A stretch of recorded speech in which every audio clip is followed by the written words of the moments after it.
You're listening to The Jake Asman Show on the SportsMap Radio Network. Presented by Rocket Mortgage. Live from the O'Reilly Auto Parts Studios, here's Jake Asman. Let's talk all things NFL and NFL draft. And to do that, we bring on one of our favorite guests. He works over at Pro Football Focus. He's the co-host of the PFF Forecast. He is Dr. Eric Eager, and he joins us right now on our progressive guest line. Good morning, Eric.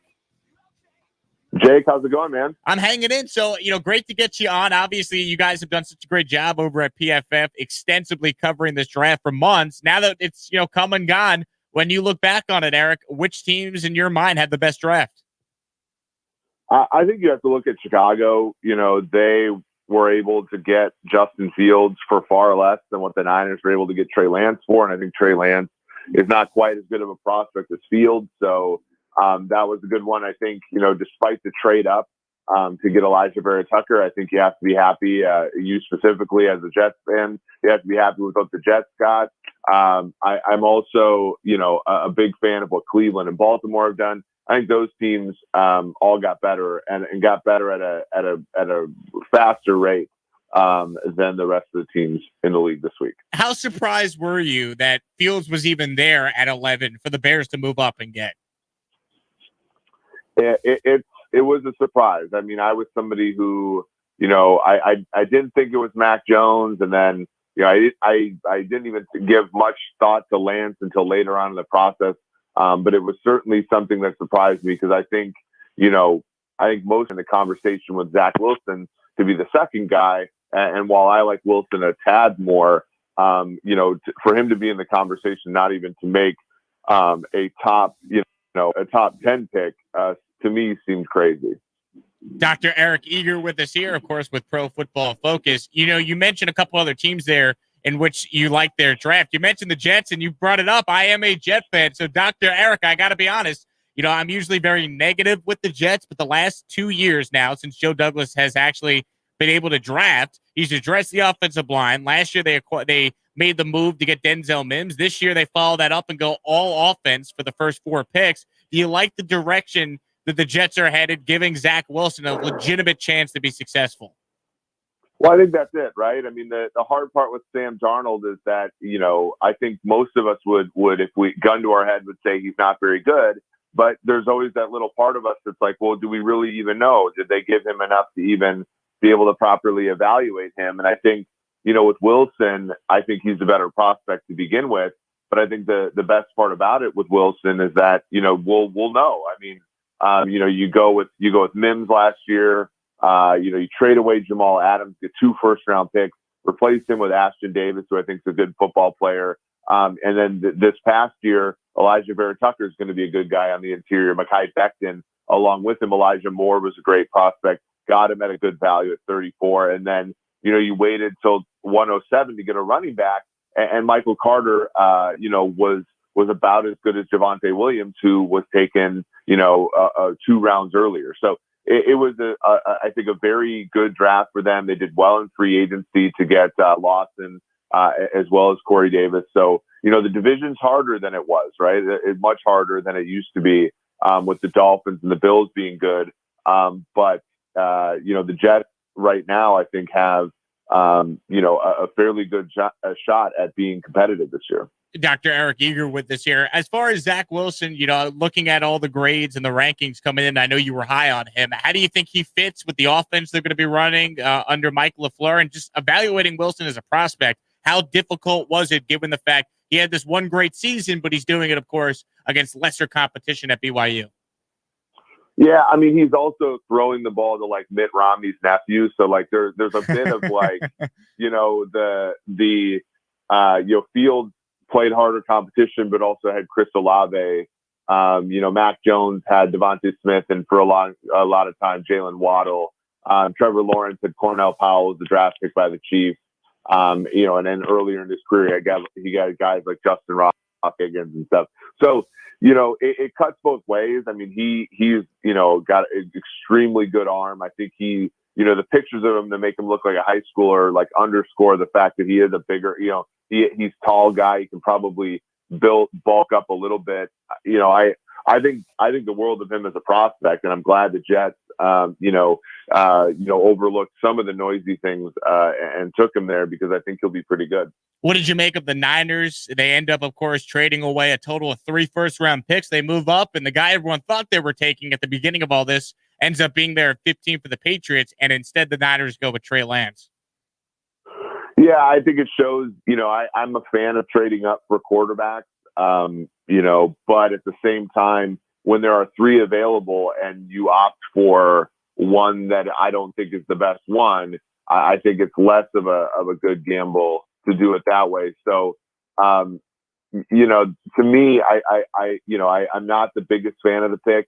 The reason that they're getting rid of Jimmy Garoppolo is not because he's not a good player, it's because he gets injured.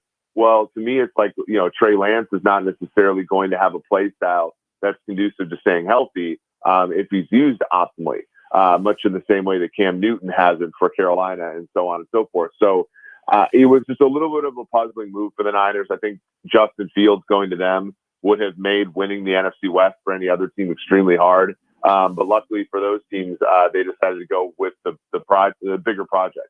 Now, there's 2 teams that could have drafted quarterbacks, Eric, that chose not to. I looked at the Panthers at number 8 and then the Broncos at number 9 with both Fields and Mac Jones still on the board, and they elected to go elsewhere. They both drafted corners.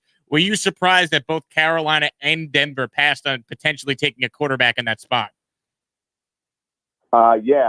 Carolina, obviously, you can see it kind of coming with Darnold, even though they got rid of Bridgewater.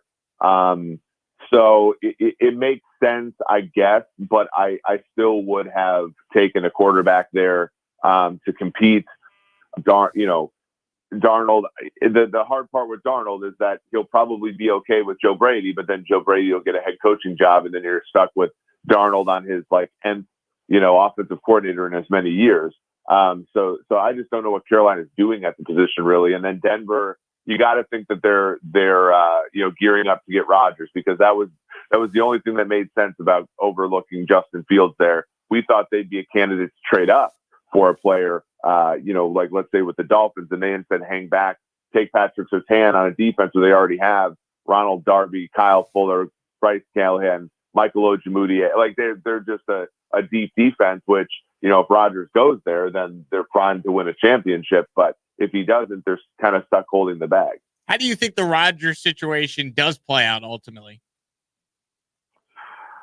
I think that he ends up. I don't think he stays in Green Bay. I think that relationship is too fractured. To the point where he'd almost be willing to give them the $23 million. I mean, that's 1 year, 2 years of working at Jeopardy anyway, to sort of retire.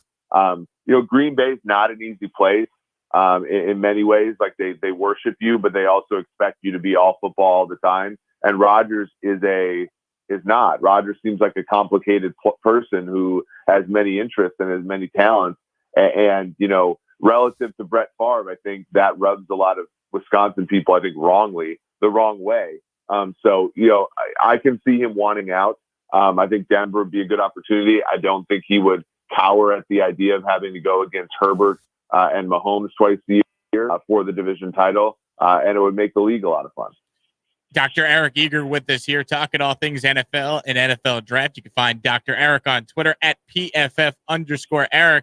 You kind of just look now at some other teams' drafts. I really thought, speaking of maybe quarterbacks being on the move, the Giants put themselves in prime position a year from now, if Daniel Jones doesn't work out, to actually be able to either go up and trade for a quarterback in the draft, or, if Deshaun Watson is going to get dealt, Aaron Rodgers, Russell Wilson, they now have 2 first-round picks next year. And obviously one of those picks is the Bears, and that could be a very high pick potentially. Do you like what Dave Gettleman did, actually trading down and getting a future 1, moving back from 11 to 20? Yeah, I think so. It was the first time he's ever traded back. He did it also in the second round. I thought it was a great move.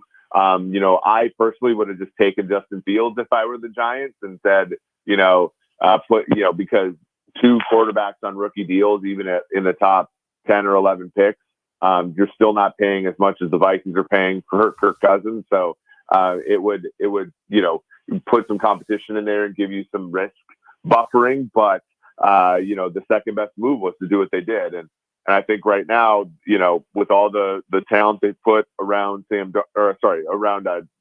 Jones, it's a Freudian slip there, I think. With all the talent they put around him, if he's good, they'll find out.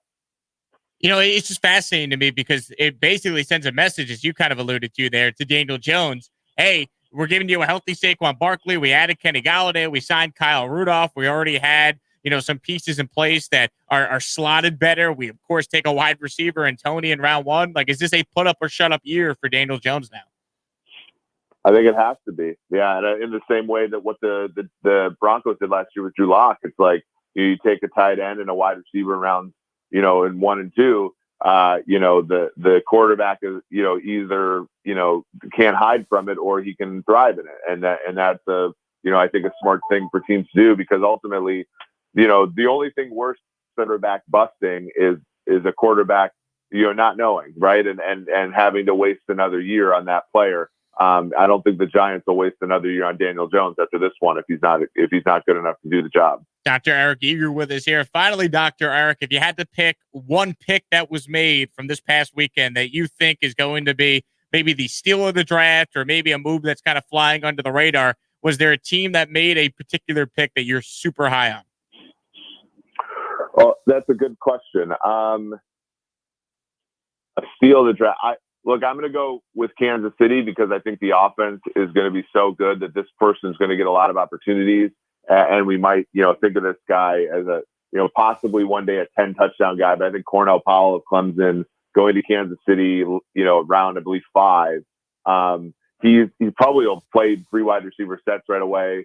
Chiefs have been looking for sort of a box out wide receiver near the red zone for a long time. They even signed Kelvin Benjamin one year to try to fill that role. They have not been able to. In the Super Bowl, everybody talks about their offensive line, but they also simply couldn't catch the ball in the red zone. I think he ends up being a player who a lot of fantasy owners will end up liking because he's going to make some touchdowns for a prolific offense in Kansas City. And just what the Chiefs need, right? More offensive weapons. I mean, it's just ridiculous what they have put together there. He's Dr. Eric Eager. You can follow him on Twitter at PFF_Eric. He's the co-host of the Pro Football Focus Forecast, and he's always great when he joins our show. Dr. Eric, thanks so much for coming on. I'm glad we were able to make this work this morning. We'll talk again soon.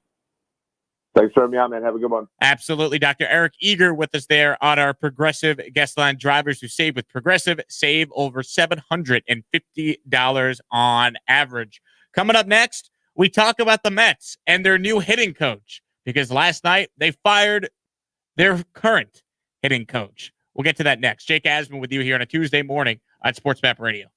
Let's go. Pushing the odds with Matt Peralt. I'm in